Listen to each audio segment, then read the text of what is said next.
There's no feeling more intense than starting over. If you deleted your homework the day before it was due, as I have, or if you left your wallet at home and you have to go back after spending an hour in the commute. If you won some money at the casino and then put all your winnings on red but it came up black. If you got your best shirt dry cleaned before a wedding and then immediately dropped food on it. If you won an argument with a friend and then later discovered that they just returned to their original view. Starting over is harder than starting up. If you're not ready for that, like if you've already had a bad day, then what you're about to go through might be too much. Feel free to go away and come back. I'll be here. Alright, thanks for coming with me on this trip. I'll understand if you have to take a break at any point. Just find a safe place to stop and quit the game. And don't worry, I'll save your progress, always, even your mistakes. This game is a homage to a free game that came out in 2002, titled Sexy Hiking. The author of that game was Jazuo, a mysterious Czech designer who was known at the time as the father of B games. And B games are rough assemblages of found objects. Designers slap them together very quickly and freely, and they're often too rough and unfriendly to gain much of a following. They're built more for the joy of building them than as polished products. In a certain way, Sexy Hiking is the perfect embodiment of a B game. It's built almost entirely out of found and recycled parts, and it's one of the most unusual and unfriendly games of its time. In it, your task is simply to drag yourself up a mountain with a hammer. And that act of climbing, in the digital world or in real life, has certain essential properties that give the game its flavor. No amount of forward progress is guaranteed. Some cliffs are too sheer or too slippery. And the player is constantly, unremittingly in danger of falling and losing everything. Anyway, when you start Sexy Hiking, you're standing next to this dead tree that blocks the way to the entire rest of the game. It might take you an hour to get over that tree, and a lot of people never got past it. You prod and you poke at it, exploring the limits of your reach and your strength, trying to find a way up and over. And there's a sense of truth in that lack of compromise. Most obstacles in video game worlds are fake. You can be completely confident in your ability to get through them once you have the correct method or the correct equipment or just by spending enough time.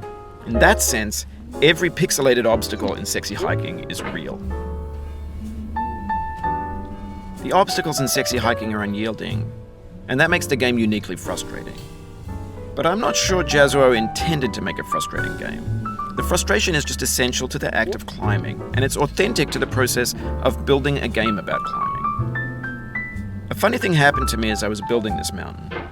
I'd have an idea for a new obstacle, and I'd build it, test it, and it would usually turn out to be unreasonably hard. But I couldn't bring myself to make it easier. It already felt like my inability to get past the new obstacle was my fault, as a player rather than as a builder. Imaginary mountains build themselves from our efforts to climb them, and it's our repeated attempts to reach the summit that turns those mountains into something real. When you're building a video game world, you're building with ideas, and that can be like working with quickset cement. You mold your ideas into a certain shape that can be played with, and in the process of playing with them, they begin to harden and set until they're immutable, like rock. And at that point, you can't change the world.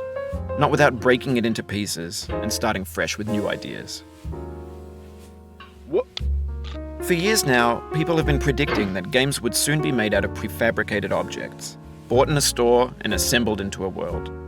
And for the most part, that hasn't happened, because the objects in the stores are trash. I don't mean they look bad or that they're badly made, although a lot of them are. I mean they're trash in the way that food becomes trash as soon as you put it in the sink.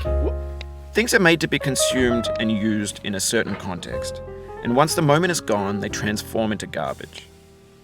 In the context of technology, those moments pass by in seconds.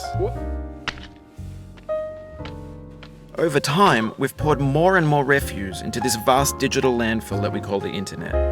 It now vastly outnumbers and outweighs the things that are fresh and untainted and unused. When everything around us is cultural trash, trash becomes the new medium, the lingua franca of the digital age. And you can build culture out of trash, but only trash culture. B games, B movies, B music, B philosophy. Maybe this is what digital culture is. A monstrous mountain of trash, the ash heap of creativity's fountain. A landfill with everything we ever thought of in it. Grand, infinite, and unsorted. There's 3D models of breakfast, Gen X's fanfic novels, scan magazines, green screen Shia LaBeouf, banned snuff scenes on LiveLeak. Facebook's got lifelike bots with unbranded adverts and candid shots of Kanye and Taylor Swift mashups, car crash epic failed GIFs, Russian dashcam vids, discussions of McRibs, discarded, forgotten, unrecycled, muddled, rotten, untitled. Everything's fresh for about 6 seconds, until some newer thing beckons, and we hit refresh. And there's years of persevering, disappearing into the pile, out of style, out of sight. In this context, it's tempting to make friendly content that's gentle, that lets you churn through it but not earn it. Why make something demanding if it just gets piled up in the landfill, filed in with the bland things? When games were new, they wanted a lot from you. Daunting you, taunting you, resetting and delaying you. Players played stoically. Now everyone's turned off by that. They want to burn through it quickly, a quick fix for the fickle, some tricks for the clicks of the feckless. But that's not you, you're an acrobat. You could swallow a baseball bat. Now I know, most likely you're watching this on YouTube or Twitch, while some dude with 10 million views does it for you. Like a baby bird being fed chewed up food. That's culture too. But on the off chance that you're playing this, what I'm saying is, trash is disposable, but maybe it doesn't have to be approachable. What's the feeling like? Are you stressed? I guess you don't hate it if you got this far. Feeling frustrated? It's underrated. An orange is sweet, juicy fruit locked inside a bitter peel. That's not how I feel about a challenge. I only want the bitterness. It's coffee. It's grapefruit. It's licorice. It feels like we're closer now. Composer and climber, designer and user. You could have refused, but you didn't. There was something in you that was hidden, that chose to continue. It means a lot to me that you've come this far, endured this much.